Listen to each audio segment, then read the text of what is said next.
11. Madame Court expected Pierre to visit her at her house, and he went there. "Now you shall know my court," said she, "and you shall make the acquaintance of my chimney corner. I never dreamed of this when I danced in Circe and the Rose Elf in Provence. Indeed, there are not many now who think of that ballet and of little Franz. Sic transit gloria in the moon, as they say in Latin.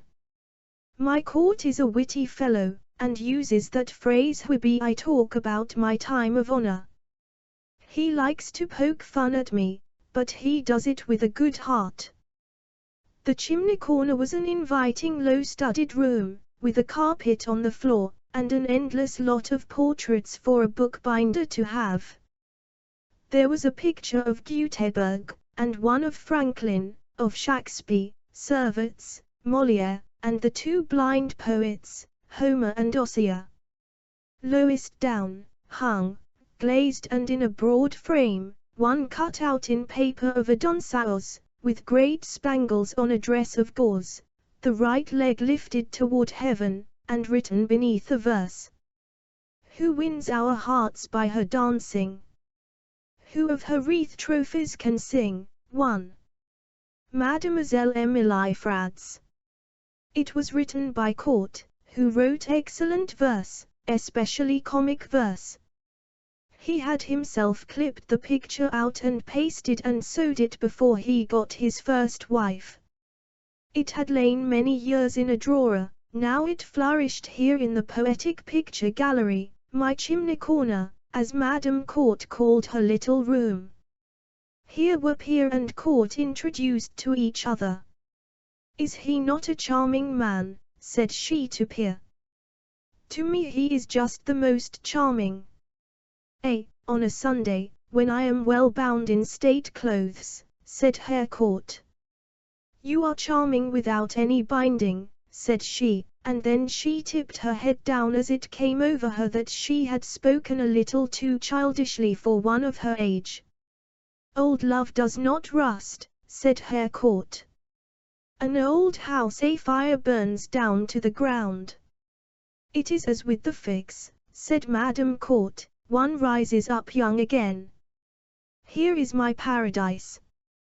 I do not care at all to seek any other place, except an hour at your mother and grandmother's." "And at your sister's," said Herr Court. "No, Angel Court, it is no longer any paradise there. I must tell you, Pierre, they live in narrow circumstances, but there is a great mingle-mangle about them for all that. No one knows what he dare say there in that house. One dare not mention the word darky, for the eldest daughter is beloved by one who has Negro blood in him. One dare not say hoochback, for that one of the children is. One dare not talk about defalcation, my brother-in-law has been in that unfortunate way. One dare not even say that he has been driving in the wood. Wood is an ugly sound, for it is just the same as Woods, who fought with the youngest son. I don't like to go out and sit and hold my tongue. I don't dare talk, so I just come back to my own house and sit in my chimney corner. Were it not too emphatic, as they say, I would gladly ask our Lord to let us live as long as my chimney corner holds out, for there one grows better. Here is my paradise, and this my court has given me." "She has a gold mill in her mouth," said he. "And thou'st gold grain in thy heart," said she. "Grind, grind all the bag will hold. Millless the grain, millless pure gold," said he, as he chucked her under the chin. That verse was written right on the spot. It ought to be printed.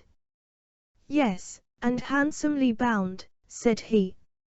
So these two old folks rallied each other. A year passed before Pierre began to study a role at the theatre. He chose Joseph, but he changed it for George Brown, in the opera of the White Lady. The words and music he quickly made his own, and from Walter Scott's romance, which had furnished the material for the opera, he obtained a clear, full picture of the young, spirited officer who visits his native hills and comes to his ancestral castle without knowing it. An old song wakens recollections of his childhood, fortune attends him, and he wins a castle and his wife. What he read became as if something which he himself had lived, a chapter of his own life's story. The music, rich in melodies, was entirely in keeping. There was meanwhile a long, very long time before the first rehearsals began. The singing master did not mean that there should be any hurry about his appearance, and at length he too understood this. He was not merely a singer, he was an actor, and his whole being was thrown into his character. The chorus and the orchestra at the very first applauded him loudly, and the evening of the representation was looked forward to with the greatest expectation. "One can be a great actor in a nightgown at home," said a good-natured companion, "can be very great by daylight, but only so before the lights in a full house. That you will see for yourself." Pierre had no anxiety, but a strong desire for the eventful evening. The singing master, on the contrary, was quite feverish. Pierre's mother had not the courage to go to the theatre, she would be ill with anxiety for her dear boy. Grandmother was sick, and must stay at home, the doctor had said, but the trusty friend Madame Court promised to bring the news the very same evening how it all went off. She should and would be at the theatre, even if she were to be in the last extremity. How long the evening was! How the 3 or 4 hours stretched into eternity! Grandmother sang a psalm, and prayed with mother to the good God for their little Pierre, that he might this evening also be lucky Pierre. The hands of the clock moved slowly. "Now Pierre is beginning," they said, "now he is in the middle, now he has passed it." The mother and grandmother looked at one another, but they said never a word. In the streets there was the rumbling of carriages, people were driving home from the theatre. The two women looked down from the window, the people who were passing talked in loud voices, they were from the theatre, they knew, bringing good news or sorrow up into the garret of the merchant's house. At last someone came up the stairs. Madame Court burst in, followed by her husband. She flung herself on the necks of the mother and grandmother, but said never a word. She cried and sobbed. "Lord God," said mother and grandmother. "How has it gone with Pierre?" "Let me weep," said Madame Court, so overcome was she. "I cannot bear it." "Ah! You dear good people, you cannot bear it either," and her tears streamed down. "Have they hissed him off?" cried the mother. "No, no, not that," said Madame Court. "They have, oh, that I should live to see it." Then both mother and grandmother fell to weeping. "Be calm, Emily," said Harcourt. "Pierre has been victorious. He has triumphed." The house came near tumbling down, they clapped him so. I can feel it still in my hands. It was one storm of applause from pit to gallery. The entire royal family clapped too. Really, it was what one may call a white day in the annals of the theatre. It was more than talent, it was genius. Genius," said Madame Court, "that is my word.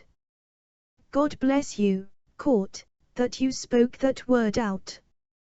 You dear good people, never would I have believed that one could so sing and act in comedy, and yet I have lived through a theatre's whole history."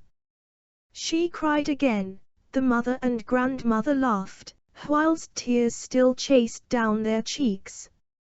Now sleep well on that, said Harcourt, and now come, Emily. Good night. Good night.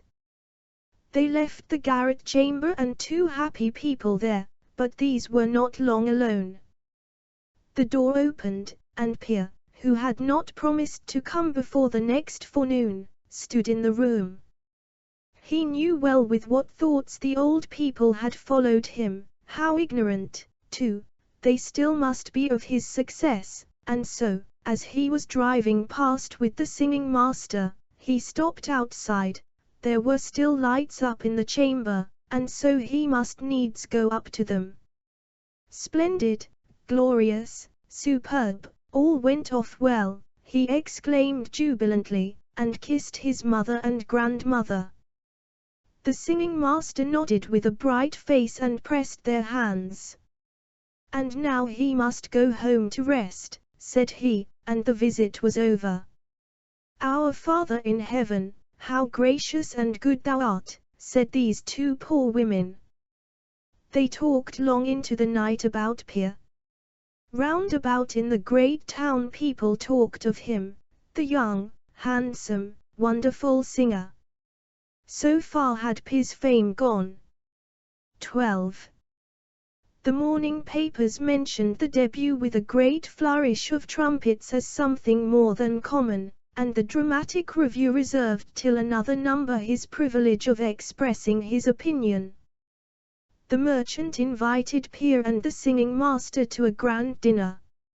It was an attention intended as a testimony of the interest which he and his wife felt in the young man, who was born in the house, and in the same year and on the very same day as their own son. The merchant proposed the health of the singing master, the man who had found and polished this precious stone, a name by which one of the prominent papers had called Pierre. Felix sat by his side and was the soul of gaiety and affection. After dinner he brought out his own cigars. They were better than the merchant's. He can afford to get them, said that gentleman, he has a rich father. Pierre did not smoke, a great fault, but one that could easily be mended. We must be friends, said Felix. You have become the lion of the town, all the young ladies, and the old ones too, for that matter, you have taken by storm. You are a lucky fellow all over. I envy you, especially that you can go in and out over there at the theatre, among all the little girls. That did not now seem to Pierre anything so very worthy of envy. He had a letter from Madame Gabriel. She was in transports over the extravagant accounts in the papers of his debut, and all that he was to become as an artist. She had drunk his health with her maids in a bowl of punch. Herr Gabriel also had a share in his honor, and was quite sure that he, beyond most others, spoke foreign words correctly. The apothecary ran about town and reminded everybody that it was at their little theatre they had first seen and been amazed at his talent, which was now for the first time recognized at the capital. The apothecary's daughter would be quite out of conceit with herself, added Madame, now that he could be courting baronesses and countesses. The apothecary's daughter had been in too much of a hurry and given in too soon. She had been betrothed, a month since, to the fat councillor. The banns had been published, and they were to be married on the 20th of the month. It was just the 20th of the month when Pierre received this letter. He seemed to himself to have been pierced through the heart. At that moment it was clear to him that, during all the vacillation of his soul, she had been his steadfast thought. He thought more of her than of all others in the world. Tears came into his eyes, he crumpled the letter in his hand. It was the first great grief of heart he had known since he heard, with mother and grandmother, that his father had fallen in the war. It seemed to him that all happiness had fled, and his future was dull and sorrowful. The sunlight no longer beamed from his youthful face, the sunshine was put out in his heart. "He does not seem well," said mother and grandmother. "It is the wear and tear of that theatre life. He was not the same as formerly," they both perceived, and the singing master also saw it. "What is the matter?" said he. "May I not know what troubles thee?" At that his cheeks turned red, his tears flowed afresh, and he burst out with his sorrow, his loss. "I loved her so earnestly," said he. "Now, for the first time, when it is too late, I see it clearly. Poor, troubled friend! I understand thee so well. Weep freely before me, and hold fast by the thought, as soon as thou canst, that what happens in the world happens best for us. I too have known and felt what you now are feeling. I too once, like you, loved a girl. She was discreet, she was pretty and fascinating, she was to be my wife. I could offer her good circumstances, but one condition before the marriage her parents required, and she required, I must become a Christian. And that you would not. I could not. One cannot, with an honest conscience, jump from one religion to another without sinning either against the one he takes leave of or the one he steps into." "Have you no faith?" said Pierre. "I have the God of my fathers. He is a light for my feet and my understanding." They sat for an hour silent, both of them, then their hands glanced over the keys, and the singing master played an old folk song. Neither of them sang the words, each made his own thoughts underlie the music. Madame Gabriel's letter was not again read. She little dreamed what sorrow it had carried. A few days after there came a letter from Herr Gabriel. He also wished to offer his congratulations and a commission. It was this especially which had given occasion to the letter.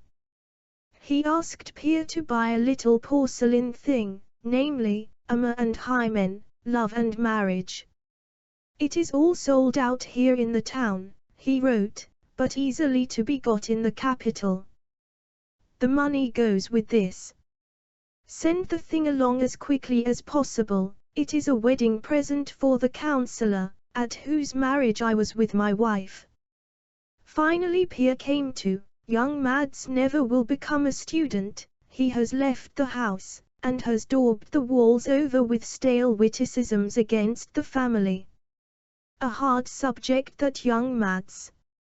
Sut puri purely attractat, i.e., boys are boys, and boys do boyish things.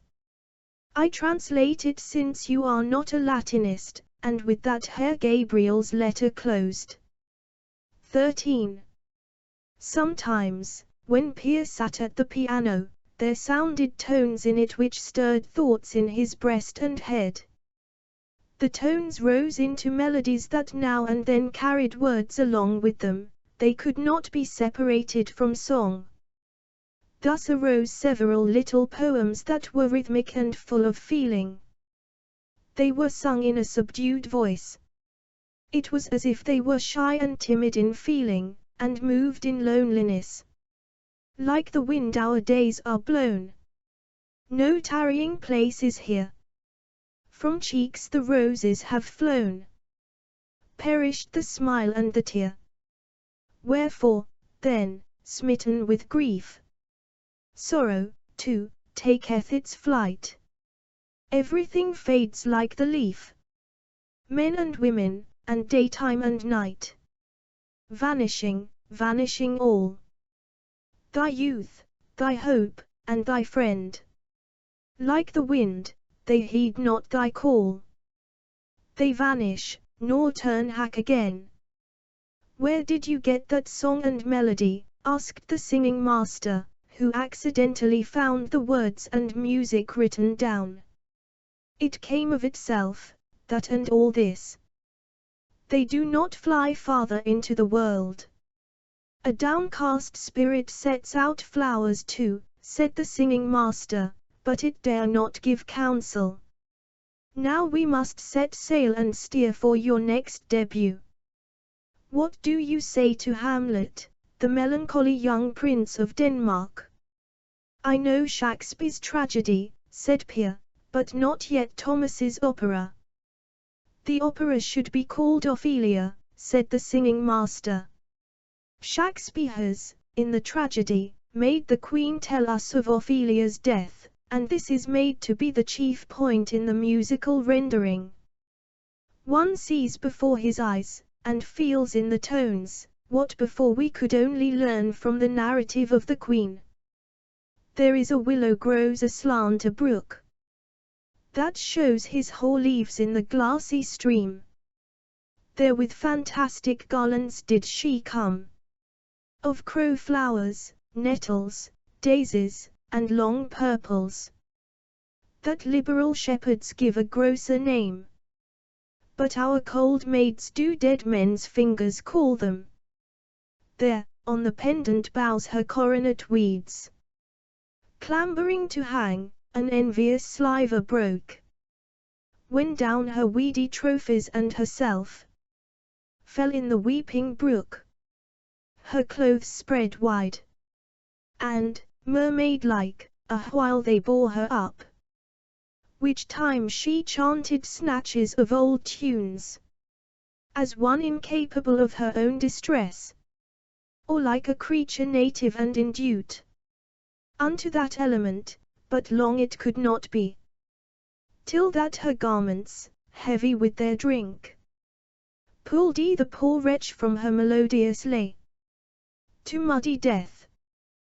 The opera brings all this before our eyes. We see Ophelia, she comes out playing, dancing, singing the old ballad about the mermaid that entices men down beneath the river, and while she sings and plucks the flowers the same tones are heard from the depths of the stream, they sound in the voices that allure from the deep water. She listens, she laughs, she draws near the brink, she holds fast by the overhanging willow and stoops to pluck the white water lily.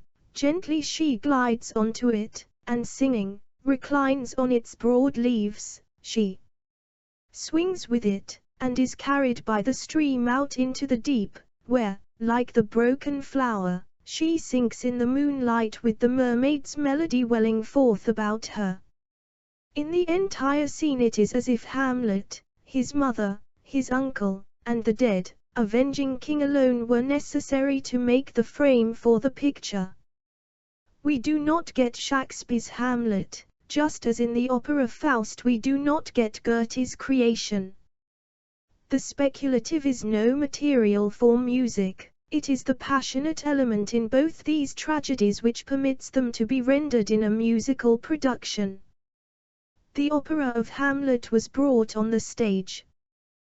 The actress who had Ophelia's part was admirable, the death scene was most effectively rendered, but Hamlet himself received on this evening a commensurate greatness, a fullness of character which grew with each scene in which he appeared. People were astonished at the compass of the singer's voice, at the freshness shown in the high as well as in the deep tones, and that he could with a like brilliancy of power sing Hamlet and George Brown. The singing parts in most Italian operas are a patchwork in which the gifted singers, men and women, work in their soul and genius, and then, out of the variegated colors given them, construct shapes as the progress of the poem requires. How much more glorious, then, must they reveal themselves when the music is carried out through thoughts and characters, and this God and Thomas have understood. This evening at the theatre Hamlet's form was flesh and blood, and he raised himself into the position of the chief personage in the opera. Most memorable was the night scene on the ramparts where Hamlet, for the first time, sees his father's ghost, the scene in the castle, before the stage which has been erected, where he flings out the words that are drops of poison, the terrible meeting with his mother, where the father's ghost stands in a vengeful attitude before the son, and finally, what might in the singing, what music at Ophelia's death. She became as a lotus flower upon the deep, dark sea, whose waves rolled with a mighty force into the soul of the spectators. Hamlet this evening became the chief personage. The triumph was complete. "How came he by it?" said the merchant's rich wife, as she thought on his parents and his grandmother up in the garret. The father had been a warehouse man, clever and honorable. He had fallen as a soldier on the field of honor, the mother, a washerwoman, but that does not give the son culture, and he grew up in a charity school, and how much, in a period of 2 years, could a provincial schoolmaster instill into him of higher science? "It is genius," said the merchant. "Genius, that is born of God's grace." "Most certainly," said his wife, and folded her hands reverently when she talked to Pierre. "Do you feel humble in your heart at what you have received?" she asked. "Heaven has been unspeakably gracious to you. Everything has been given. You do not know how overpowering your Hamlet is. You have yourself created the representation. I have heard that many great poets do not themselves know the glory of what they have given, the philosophers must reveal it for them. Where did you get your conception of Hamlet?" "I have thought over the character, have read a portion of what has been written about Shakespeare's work, and since, on the stage, I have entered into the person and his surroundings. I give my part and our Lord gives the rest." "Our Lord," said she, with a half-reproving look. "Do not use that name. He gave you power, but you do not believe that he has anything to do with the theatre and opera." "Most assuredly I do," said Pierre, courageously. "There also does he have a pulpit for men, and most people hear better there than in church." She shook her head. "God is with us in all good and beautiful things, but let us be careful how we take his name in vain. It is a gift of grace for one to be a great artist, but it is still better to be a good Christian." Felix, she felt, would never have named the theatre and the church together before her, and she was glad of that. "Now you have laid yourself out against Mamma," said Felix, laughing. "That was very far from my thoughts. Don't trouble yourself about that. You will get into her good graces again next Sunday when you go to church. Stand outside her pew, and look up to the right, for there, in the balcony pew, is a little face which is worth looking at, the widow Baroness's charming daughter. Here is a well-meant piece of advice, and I give it to you. You cannot live where you are now. Move into larger lodgings, with the stairs in good order, or, if you won't leave the singing master, then let him live in better style. He has means enough, and you have a pretty good income. You must give a party too, an evening supper. I could give it myself, and will give it, but you can invite a few of the little dancing girls. You're a lucky fellow. But I believe, heaven help me, that you don't yet understand how to be a young man." Pierre did understand it exactly in his own way.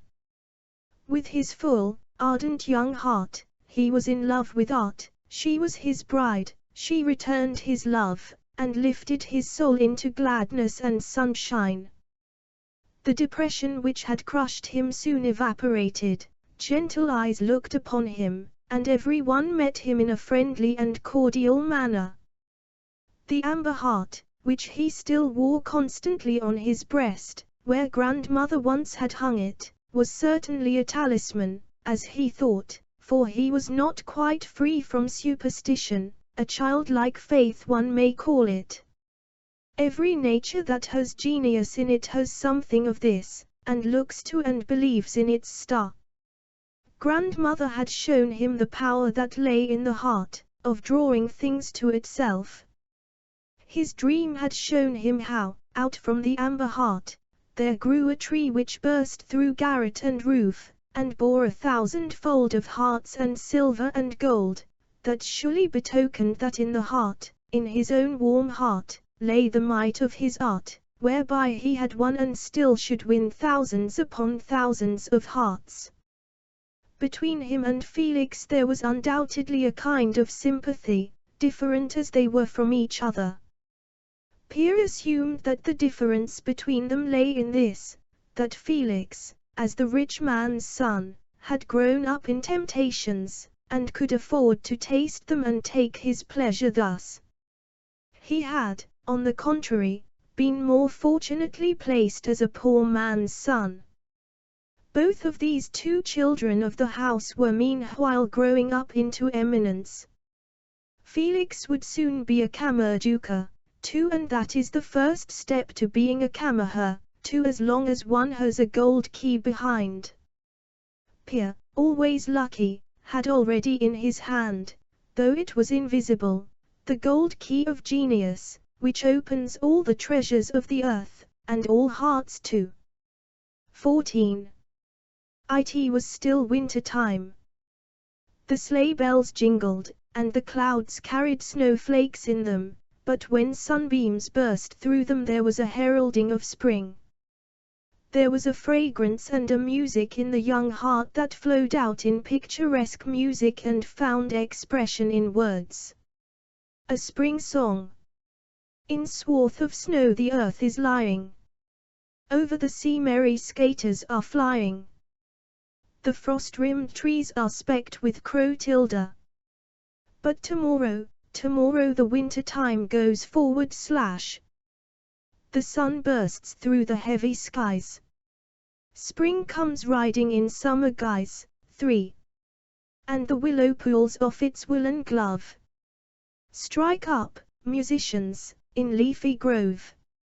Little birds, sing in the sky. Winter's gone by. Winter's gone by. 0. Warm is the kiss of the sun on our cheek. As violets and stonewort in the woodland we seek. 'Tis as if the old forest were holding its breath. For now in a night each leaf wakes from death. The cuckoo sings. You know its telltale song. So many years your days will be long for. The world is young. Be thou, too, young. Let happy heart and merry tongue with springtime lift the song on high. Youth's never gone by. Never gone by. Youth's never gone by. Never gone by. The earth lives a charmed life for aye. With its sun and its storm, its joy and its pain. So in our hearts a world has lain. That will not be gone, like a shooting star. For man is made like God afar. And God and nature keep ever young. So teach us, spring, the song to street sung. And pipe in, little birds in the sky. Youth's never gone by, never gone by. That is a complete musical painting, said the singing master, and well adapted for chorus and orchestra. It is the best yet of your pieces which have sprung out of words. You certainly must learn thorough bass, although it is not your vocation to be a composer. Some young music friends meanwhile quickly brought out the song at a great concert, where it excited remark but led to nothing. Our young friend's career was open before him. His greatness and importance lay not in the sympathetic tones of his voice, but in his remarkable dramatic power. This he had shown as George Brown and as Hamlet. He very much preferred the regular opera to the singing of pieces. It was contrary to his sound and natural sense, this stepping over from song to talking, and back to singing again. "It is," said he, "as if one came from marble steps onto wooden ones, sometimes even onto mere hen roosts, and then again to marble." The whole poem should live and breathe in its passage through tones. The music of the future, which the new movement in opera is called, and of which Wagner is specially standard-bearer, received a response and strong admiration from our young friend. He found here characters so clearly marked, passages so full of thought, the entire handling characterized by forward movement, without any standstill or recurrence of melodies. It is surely a most unnatural thing, the introduction of arias. "Yes, introduction," said the singing master. "But how they, in the works of most of the great masters, stand prominently forth, a large part of the whole. So must and should it be. If the lyric has a home in any place, it is in the opera, and he mentioned in Don Juan, Don Octavio's aria, 'Tears, cease your flowing.' How like is it to a charming lake in the woods, by whose bank one rests and is filled to the brim with the music that streams through the leafy woods. I pay my respects to the profundity that lies in the new musical movement, but I do not dance with you before that golden calf. Nor is it your heart's real meaning which you express, or else you are not yourself quite clear about it." "I will appear in one of Wagner's operas," said our young friend. "If I cannot show my meaning by the words, yet I will by my singing and acting." The choice fell on Lohengrin, the young mysterious knight who, in the boat drawn by swans, glides over the Scheldt to do battle for Elsa of Brabant. Who so well as he ever acted and sang the first song of the meeting, the conversation of two hearts in the bridal chamber, and the song of farewell when the Holy Grail's white dove hovers about the young knight, who came, won, and vanished.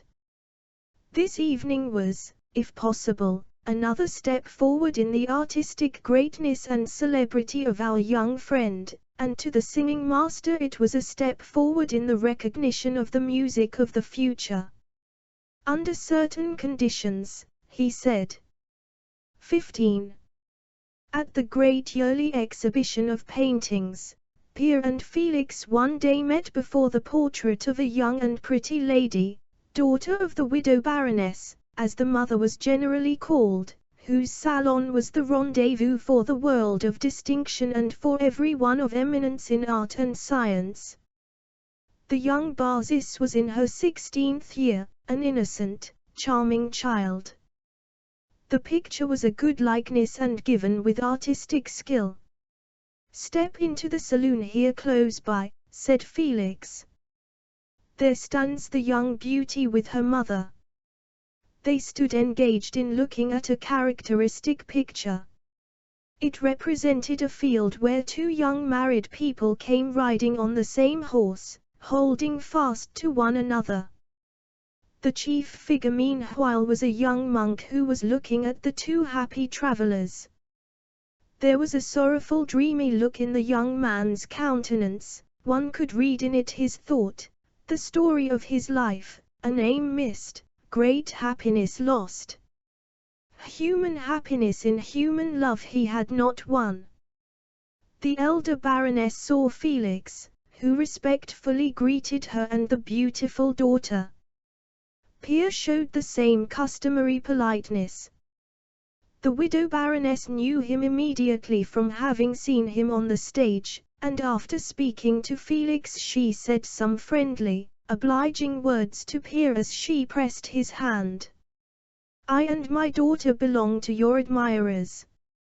What perfect beauty seemed to possess the young girl at this moment. She looked with her gentle, clear eyes almost gratefully upon him. "I see in my house," continued the widow Baroness, "very many of the most distinguished artists. We common people stand in need of a spiritual airing. You will be heartily welcome." Our young diplomat, She pointed to Felix, will show you the way the first time, and afterward I hope that you will find the way yourself. She smiled on him. The young girl reached out her hand naturally and cordially, as if they had long known each other. Later in the autumn, one cold, sleety evening, the two young men went as they had been invited. It was weather for driving and not walking in for the rich man's son, and for the first singer on the stage. Nevertheless they walked, well wrapped up, with galoshes on their feet and rough caps on their heads. It was like a complete fairy scene to come out from the raw air into the apartment displaying such luxury and good taste. In the vestibule, before the carpeted stairs, there was a great display of flowers among bushes and fan palms. A little fountain plashed in the basin, which was surrounded by tall callas. The great salon was beautifully lighted, and a great part of the company had already gathered. Soon there was almost a crowd. People trod on silk trains and laces. There was a hum roundabout of conversation's sonorous mosaic, which, on the whole, was the least worthwhile of all the splendor there. Had Pierre been a vain fellow, which he was not, he could have imagined that it was a feast made for him. So cordial was the reception which he met from the mistress of the house and the beaming daughter. Young ladies and old, yes, and gentlemen with them, said most agreeable things to him. There was music. A young author read a well-written poem. There was singing, and true delicacy was shown in that no one urged our young and honored singer to make the whole affair most complete. The lady of the house was the observing hostess, full of spirits and full of hospitality in that elegant salon. It was his introduction into the great world, and our young friend was soon here also one of the select ones in the choice family circle. The singing master shook his head and smiled. "How young thou art, dear friend," said he, "that thou canst enjoy going among these people. They can be good enough in and for themselves, but they look down on us plain citizens. For some of them it is only a piece of vanity, an amusement, and for others a sort of mark of exclusive culture when they receive into their circle artists and the lions of the day. These belong in the salon much as the flowers in a vase, they wither and then they are thrown away." "How harsh and unjust," said Pierre. "You do not know these people, and will not know them." "No," answered the singing master. "I am not at home with them, nor are you either, and this they all remember and know. They caress you and look at you just as they pat and look at a race horse that is to win a wager. You belong to another race than they. They will let you go when you are no longer in the fashion. Do you not understand that? You are not proud enough.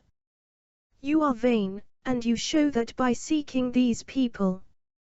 "How very differently you would talk and judge," said Pierre, "if you knew the widow Baroness and a few of my friends there." "I shall not get to knowing them," said the singing master. "When is the engagement to come out?" asked Felix one day. "Is it the mother or the daughter?" and he laughed. "Don't take the daughter, for then you'll have all the young nobility against you, and I too shall be your enemy, and the fiercest one." "What do you mean?" asked Pierre. "You are the most favored one. You can go out and in at all hours. You'll get the cash along with the mother, and belong to a good family." "Stop your joking," said Pierre. "There is nothing amusing to me in what you say." "No indeed, there is no fun at all in it," said Felix.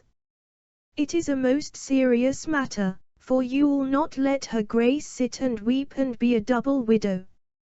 "Leave the Baroness out of your talk," said Pierre. "Make yourself merry over me if you want to, but over me alone, and I will answer you. No one will believe that it is a love match on your side, continued Felix. She is a little outside of the line of beauty, one does not live on spirit alone. I gave you credit for more refinement and good sense, said Pierre, than would let you talk thus of a lady you ought to esteem, and whose house you visit, and I won't talk of this longer. What are you going to do about it? Asked Felix.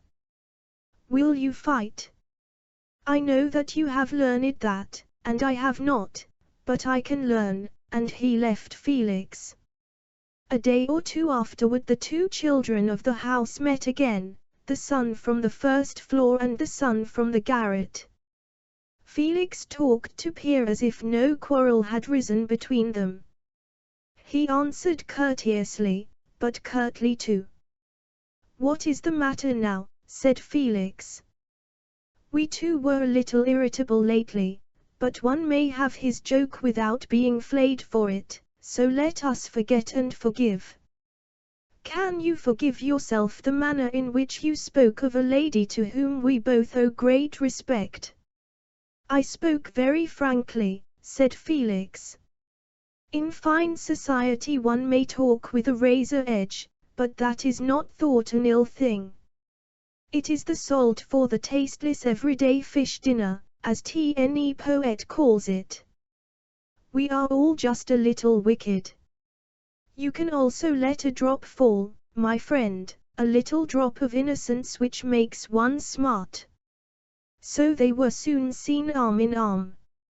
Felix well knew that more than one pretty young lady who would otherwise have passed him by without seeing him, now noticed him since he was walking with the ideal of the stage. Lamplight always casts a glamour over the theatre's hero and lover. It still shines about him when he shows himself on the street, in daylight, but is generally rather extinguished then.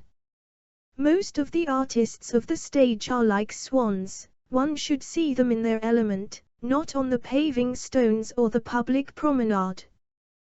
There are exceptions, however, and to these belonged our young friend. His appearance apart from the stage never disturbed the conception one had of him as George Brown, or Hamlet, or Lohengrin. It was the form associated thus with poetry or music that many a young heart made to be the same with the man himself and exalted into the ideal. He knew that it was thus, and found a kind of pleasure in it. He was happy in his art, and in the means he possessed of exercising it, yet there would come a shadow over the joyous young face, and from the piano sounded the melody with the words, "Vanishing, vanishing all. Thy youth, thy hope, and thy friend. Like the wind, they heed not thy call. They vanish, nor turn back again." How mournful, said the widow Baroness. You have happiness in full measure. I know no one who is so happy as you. Call no one happy before he is in his grave, the wise Solon said, replied he, and smiled through his seriousness. It were a wrong, a sin, if I were not thankful and glad of heart. I am thus. I am thankful for what is entrusted to me, but I myself set a different value on this from what others do. It is a beautiful piece of fireworks which shoots off and then is all out. The actor's work thus vanishes out of knowledge. The everlasting shining stars may be forgotten for the meteors of a moment, but when these are extinguished, there is no living trace of them except by the old signs. A new generation does not know and cannot picture to itself those who delighted their fathers from the stage youth, perhaps, applauds Splendor and brass as delightedly and as loudly as the old folks once did Splendor and True Gold. Far more fortunately placed than the scenic artist are the poet, the sculptor, the painter and the composer.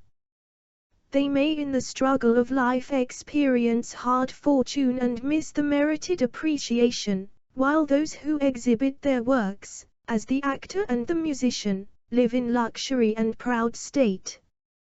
Let the many stand and gaze at the bright-colored cloud and forget the sun, yet the cloud vanishes, the sun shines and beams for new generations. He sat at the piano and improvised with a richness of thought and a power such as he never before had shown. "Woefully beautiful," broke in the widow Baroness. "'Twas as if I heard the story of a whole lifetime. You gave your heart's canticle in the music." "I thought of the 1001 Nights," said the young girl, "of the Lamp of Fortune, of Aladdin," and she looked with pure, dewy eyes upon him. "Aladdin," he repeated. This evening was the turning point in his life. A new section surely began. What was befalling him this flitting year? His fresh color forsook his cheeks, his eyes shone far more clearly than before. He passed sleepless nights, but not in wild orgies, in revels and rioting, as so many great artists. He became less talkative, but more cheerful. "What is it that fills you so?" said his friend the singing master. "You do not confide all to me." "I think how fortunate I am," he replied. "I think of the poor boy. I think of Aladdin." 16. Measured by the expectations of a poor child, Pierre now led a prosperous, agreeable life. He was so well-to-do that, as Felix once said, he could give a good party to his friends. He thought of it, and thought of his two earliest friends, his mother and grandmother. For them and himself he provided a festival. It was charming spring weather. The two old people must drive with him out of town and see a little country place which the singing master had lately bought.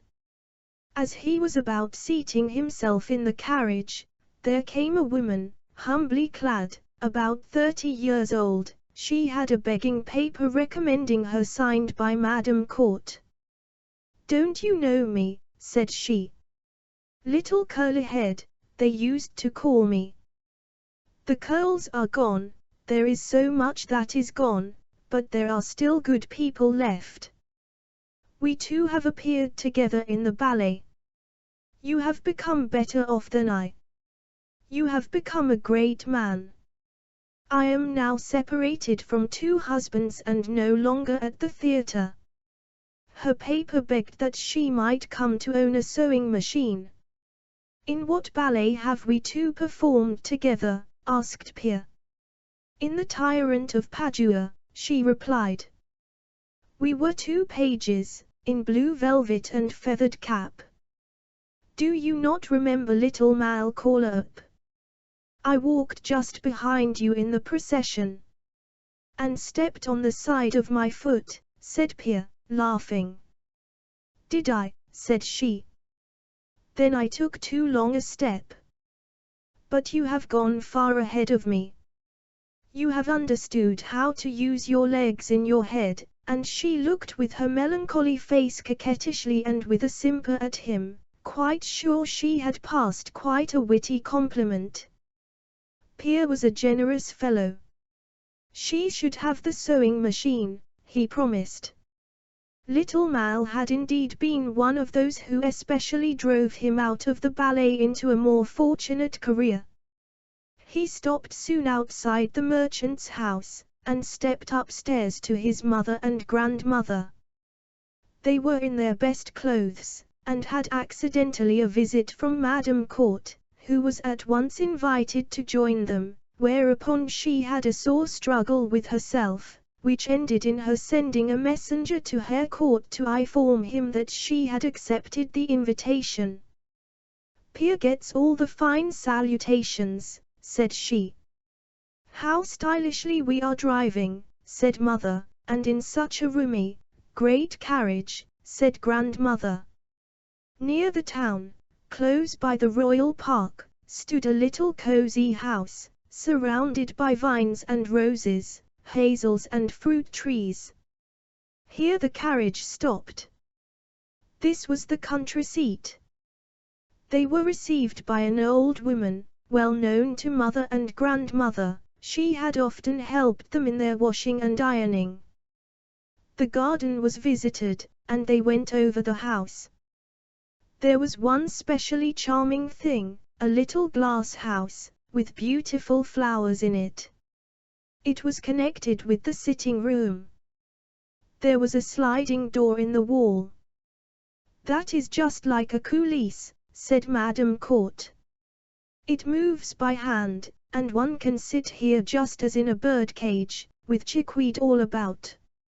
It is called a winter garden." The sleeping chamber was also very delightful after its kind. Long, close curtains at the windows, soft carpets, and 2 armchairs, so commodious that mother and grandmother must needs try them. "One would get very lazy sitting in them," said mother. "One loses his weight," said Madame Court. "Ah, here you 2 music people can swim easily enough through the seas of theatrical labor. I have known what they are. Believe me, I can still dream of making Batmans, and Court makes Batmans at my side. Is it not charming, 2 souls and 1 thought? There is fresher air here, and more room, than in the 2 small rooms up in the garret," said Pierre with beaming eyes. "That there is," said mother. "Still home is so good. There did I bear thee, my sweet boy, and lived with thy father." "It is better here," said grandmother. "Here there are all the conveniences of a rich man's place. I do not grudge you and that noble man the singing master this home of peace. Then I do not grudge it to you, grandmother, and you, dear blessed mother. You 2 shall always live here, and not, as in town, go up so many steps, and be in such narrow and close quarters. You shall have a servant to help you, and see me as often as in town. Are you glad at this? Are you content with it?" "What is all this the boy stands here and says?" said mother. "The house, the garden, all are thine, mother, and thine, grandmother. It is for this I have labored to lay up money. My friend the singing master has faithfully helped me by getting it ready." "What is all this you are saying, child?" burst forth the mother. "Will you give us a gentleman's seat? My dearest boy, thou wouldst do it if thou couldst." "It is all true," said he. "The house is thine and grandmother's." He kissed them both. They burst into tears, and Madame Court shed quite as many. "It is the happiest moment of my life," exclaimed Pierre, as he embraced them all. And now they had to see everything all over again, since it was their own. In place of their rocks of 5 or 6 plants in pots out on their roof, they now had this beautiful little conservatory. Instead of a little closet they had here a great roomy pantry, and the kitchen itself was a complete little warm chamber. The chimney had an oven and cooking stove. "It looked like a great shining box iron," said mother. "Now you 2 have at last a chimney corner just like me," said Madame Court. "It is royal here. You have got all that man can get on this earth, and you too, my own courted friend." "Not all," said Pierre. "To be sure the little wife comes," said Madame Court. "I have her already for you. I have her in my feeling. But I shall keep my mouth shut. Thou noble man! Is it not like a ballet, all this?" She laughed with tears in her eyes, and so did mother and grandmother. 17. To write the text and music for an opera, and be himself the interpreter of his own work on the stage, this was his great aim. Our young friend had a talent in common with Wagner, in that he could himself construct the dramatic poem, but had he, like him, the fullness of musical power so that he could fashion a musical work of any significance? Courage and doubt alternated in him. He could not dismiss this constant thought from his mind. A year and a day since had it shone forth as a picture of fancy, now it was a possibility, an end in his life. Many free fancies were welcomed at the piano as birds of passage from that country of perhaps. The little romances, the characteristic spring song gave promise of the still undiscovered land of tone. The widow Baroness saw in them the sign of promise, as Columbus saw it in the fresh green weed which the currents of the sea bore toward him before he saw the land itself on the horizon. Land was there. The child of fortune should reach it. A word thrown out was the seed of thought. She, the young, pretty, innocent girl spoke the word, Aladdin. A fortune child like Aladdin was our young friend. This was the light that broke into him. With this light he read and reread the beautiful Oriental story. Soon it took dramatic form, scene after scene grew into words and music, and the more it grew the richer came the music thoughts. At the close of the work it was as if the well of tone were now for the first time pierced, and all the abundant fresh water gushed forth. He composed his work anew, and in stronger form. Months afterward, arose the opera Aladdin. No one knew of this work, no one had heard any measures at all of it, not even the most sympathetic of all his friends, the singing master. No one at the theatre, when of an evening the young singer with his voice and his remarkable playing entranced the public, had a thought that the young man who seemed so to live and breathe in his role, lived far more intensely, 4 hours afterward, lost himself in a mighty work of music that flowed forth from his own soul. The singing master had not heard a bar of the opera Aladdin before it was laid upon his table for examination, complete in notes and text. What judgment would be passed? Assuredly a strong and just one. The young composer passed from highest hope to the thought that the whole thing was only a self-delusion. 2 days passed by, and not a word was interchanged about this important matter. At length the singing master stood before him with the score in his hands, that now he knew. There was a peculiar seriousness spread over his face that would not let his mind be guessed. "I had not expected this," said he. "I had not believed it of you. Indeed, I am not yet sure of my judgment, I dare not express it. Here and there are faults in the instrumentation, faults that can easily be corrected. There are single things, bold and novel, that one must hear under fair conditions. As there is with Wagner a working over of Carl Maria Weber, so there is noticeable in you a breath of Haydn. That which is new in what you have given is still somewhat far off from me, and you yourself are too near for me to give an exact judgment. I would rather not judge. I would embrace you," he burst out with a rush of gladness. "How came you to do this?" and he pressed him in his arms. Happy man!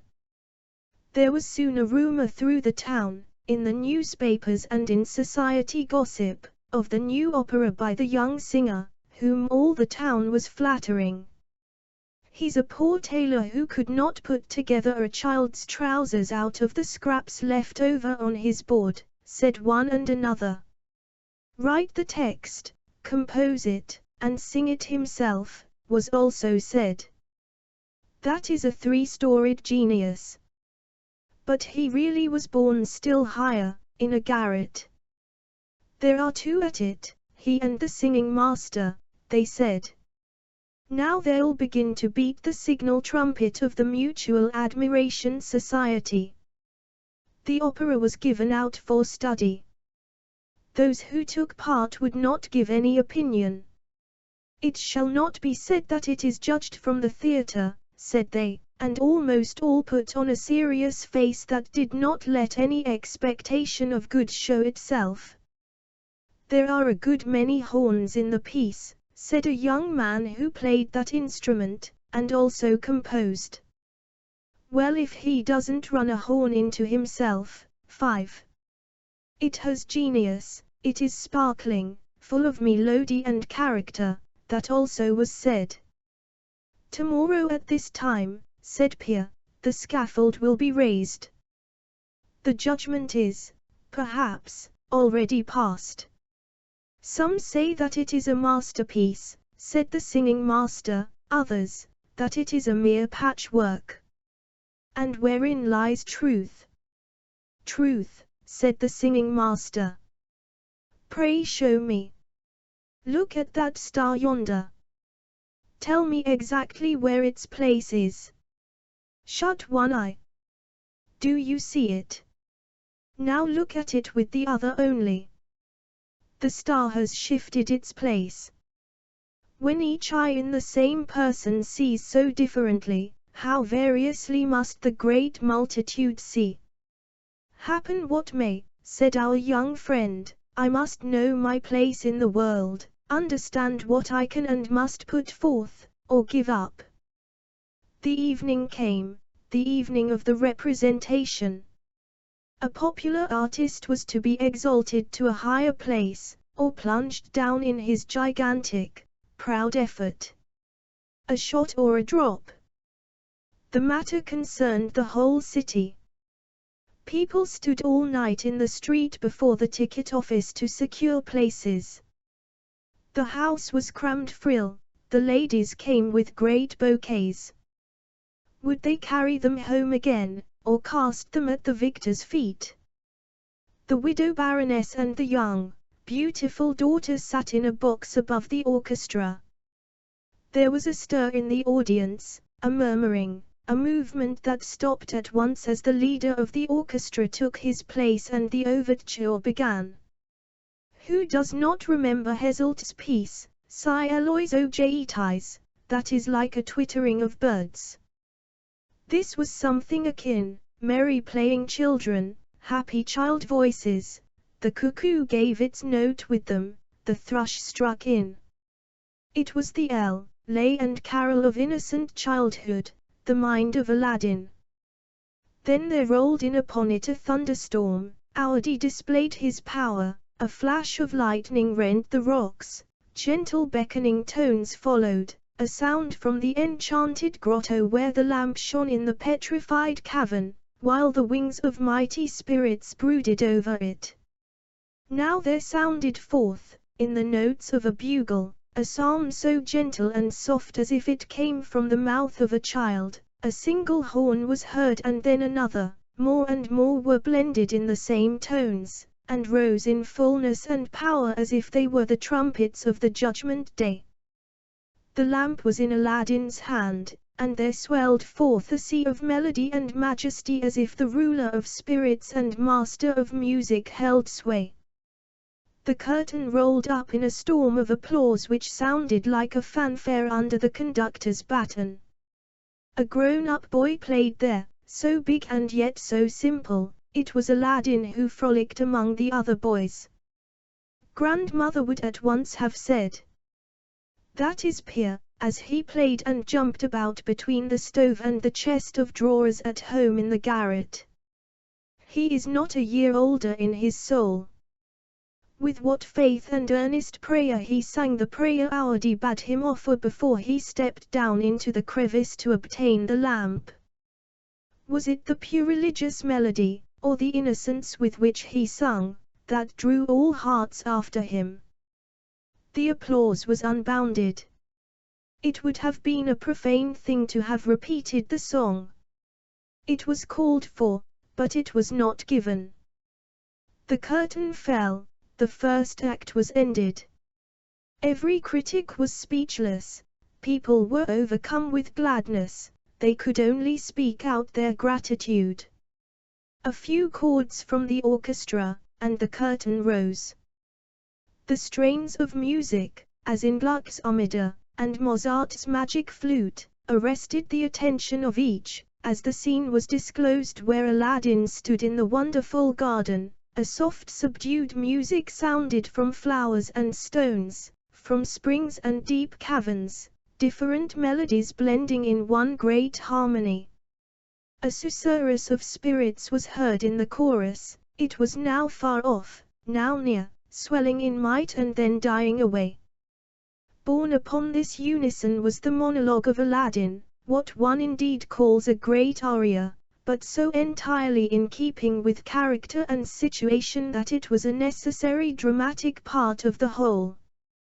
The resonant, sympathetic voice, the intense music of the heart subdued all listeners, and seized them with a rapture that could not rise higher, when he reached forth for the lamp that was fanned by the song of the spirits. Bouquets rained down from all sides, a carpet of living flowers was spread out before his feet. What a moment of life for the young artist, the highest, the greatest! A mightier one could never again be granted him, he felt. A wreath of laurel glanced upon his breast and fell down before him. He had seen from whose hand it came. He saw the young girl in the box nearest the stage, the young baroness, rising like a genius of beauty, singing a part over his triumph. A fire rushed through him, his heart swelled as never before. He bowed, took the wreath, pressed it against his heart, and at the same moment fell backward, fainted. Dead, what was it? The curtain fell. Dead, ran the word through the house. Dead in the moment of triumph, like Sophocles at the Olympian Games, like the waltz in the theatre during Beethoven's symphony. An artery in his heart had burst, and as by a flash of lightning his day here was ended, ended without pain, ended in an earthly jubilee, in the fulfillment of his mission on earth. Lucky Pierre! More fortunate than millions.